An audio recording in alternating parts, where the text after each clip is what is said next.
I contend that we are both atheists. I just believe in one fewer God than you do. When you understand why you dismiss all the other possible gods, you will understand why I dismiss yours. I'm not dismissing many gods and picking out one. I'm simply saying there is one God, and many ways people have tried to describe him. Christians believe that the authentic portrait of God is Jesus himself. But you say that Jesus is God. And that, for example, Muhammad was not God, right? Yes. But it's not a good analogy. Mohammed never claimed to be God, or that his God was any different than that of the Jews and Christians. Christians and Muslims can agree on much. We disagree on whether Mohammed's special revelation was genuine. Okay, then is it fair to say that you disbelieve all special revelations except the Bible? No. For one thing, I don't claim that the entirety of the Bible is true. Some Christians do, but I find some problems with that. Furthermore, I don't rule out that God could have revealed himself to others outside of the biblical record, to saints or even to average folks. I don't claim any special revelation of my own, no.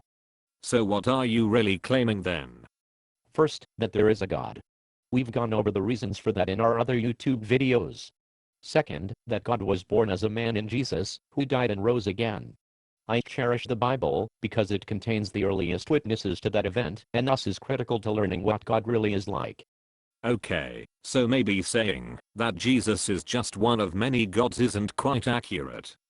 But that's because you've limited the options to there being no God or one God. What about polytheism? Do you believe in Neptune? I've never actually met a devout polytheist. I don't know if the system can be taken seriously, and if so, what the logical or reasonable basis for it is. Well, the Greeks were polytheists. I don't think the Greeks actually believed in many gods, in the same way Christians believe in one God. Look at how Socrates, as described by Plato, goes back and forth between talking about the gods and talking about God in the singular. I would say that polytheism is more a manner of speaking than a real creed, and that most polytheists are ultimately either monotheists or atheists. Monotheists often talk about different manifestations of the one God, such as the Christian teaching on the Trinity. Atheists often use polytheistic language too, talking about Lady Luck or Mother Nature. Neither group actually believes in multiple independent deities. You're just speculating on what Socrates or anyone else might have actually believed. What else can I do? If you could find one genuine polytheist today who could sincerely and logically try to explain his system of thought to me, the way I'm trying to explain mine to you, I would have to respond to it. But as far as I can tell, no one is seriously making that case. Fine. Still, you are claiming Christianity is true and all other religions are false. Not totally false. Christians are free to think that all other religions contain some portion of truth, while atheists are bound to think that all religions have been all wrong about the main thing. At the very least you think Christianity contains more truth than any other religion, right? Yes. So what makes it so special? I mean, there are thousands of different religions. Yes, but only a handful have stood the test of time. If God has a message for all the world to hear, wouldn't it be likely to be found in one of the major religions? If not, each of us has little hope finding it anyways, so it makes sense to focus on main candidates. 4 religions claim more than 1% of the world's population: Christianity, Islam, Hinduism, and Buddhism. We can look at Judaism too, since we are familiar with it already. These 5 cover about 3/4 of the planet. What makes Christianity any more believable than the other 4? Several things. First of all, Christianity appeared on the scene at a known point in history. Its founding events happened while Pontius Pilate governed Judea, and everyone can agree that Christianity existed by the time of Nero. That's a pretty narrow window. One can believe, or not believe, what was said about Christ, but clearly the thing burst onto the scene at a particular point in time. Much like Islam did in the 7th century. What's the relevance? Claims about God that are historical in nature seem more likely to be credible if one is talking about a specific period of time, a specific founder. It becomes simply a matter of deciding whether the claims are fraud or truth. They cannot really be legends. The problem with claiming a historical anchor for Judaism, Hinduism, or Buddhism is that the origins are lost in the mists of time. No one is even sure which century the material came from. But don't many Christians take the Old Testament stories as historical fact? Some do take them all quite literally in that sense. And the rest of us hold the Old Testament in high esteem simply because Christ did. I believe first in the New Testament, and then use that as a guide to which parts of the Old Testament are likely to be fact or prophecy, as opposed to allegory or myth or something else. Well, I still haven't heard any good reasons to believe the New Testament. The Gospel writers claim, in all seriousness, that Jesus did in fact perform many miracles, including rising from the dead. Anywhere from hundreds to thousands of people are reported as having seen these events. This is not metaphor, or legend, or mass hallucination. Either these things really happened, or the story is simply a fraud. Fine, I think the story is a fraud. Why do you think it was made up then? I don't know. Didn't the Emperor Constantine come up with Christianity as we know it? No. The narrative of Jesus' life was well established within the first generation of Christians, over 200 years before Constantine. In the 4th century, the Church was arguing about finer points of the nature of the Trinity. Constantine waded into the controversy, and is remembered for this. But this was long after the origins of the faith. Well, then the apostles must have made the whole thing up.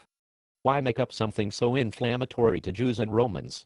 The apostles faced persecution from both sides. Almost all of the early leaders were killed for what they were preaching. Would they have died for a lie? Plenty of people are willing to die for a lie. Consider the 9/11 hijackers, for example. Yes, some people are willing to die for beliefs that, in all likelihood, we think are false. But no one dies for a story they know for a fact to be false. The apostles were in a position to know. Well, perhaps Jesus himself was the fraud. Perhaps he fooled them with magic tricks that they thought were miracles. Including resurrection after a crucifixion? I'd sooner believe that Elvis faked his death. Look, you can argue about motives all you want. But there are only a handful of first-hand accounts of these miracles, and all of them come from believers. In other words, they are all biased. What else do you expect? How could a first-hand account come from someone who didn't believe what they are reporting? That doesn't signify bias at all. No one who saw those things could possibly come away from the experience with a sense of indifference. What about other religions?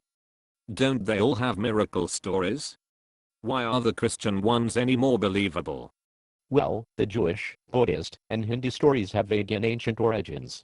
Hinduism, and to a lesser extent Buddhism and Judaism, also have the difficulty of being somewhat tied to specific ethnic traditions. Only 2 major religions have clear origins, and have a worldwide message that really is meant for all mankind: Christianity and Islam. What makes Islam any less credible than Christianity?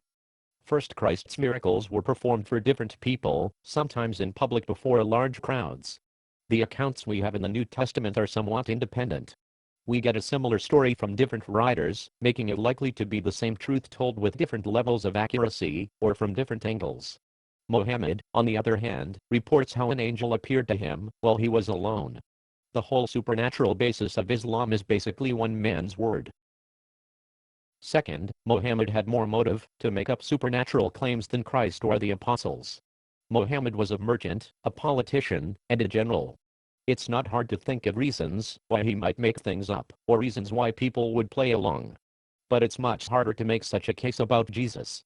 The things Jesus taught, and the life he led, do not at all suggest the normal motives of a worldly man. Well, I never said I believed Islam. Attacking Islam doesn't prove the claims of Christ. I agree. But I do think I've shown that Christianity differs from the other stories, and is by far the most credible of the bunch. Most credible of the bunch is still not proof. There is not enough evidence. It comes back to whether you believe in God at all. We discussed the arguments for that already here on YouTube. If you don't believe in God, then any story with a supernatural element will look false. If you do, and if you think a religious impulse is meant to be fulfilled, I think there are good reasons to find Christianity unique and genuine. Take it seriously enough, and you will find that it fits the bill.